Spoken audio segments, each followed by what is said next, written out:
My name is Parvez Alam, and I have completed my graduation in the year of 2023. And apart from that, I have completed my certification course as a Python full stack web development.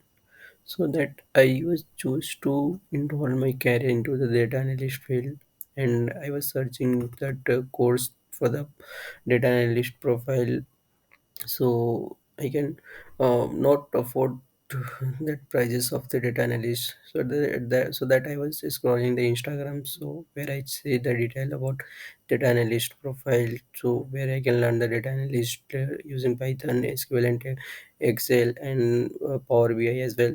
So that I enroll in this session, and it helped me a lot.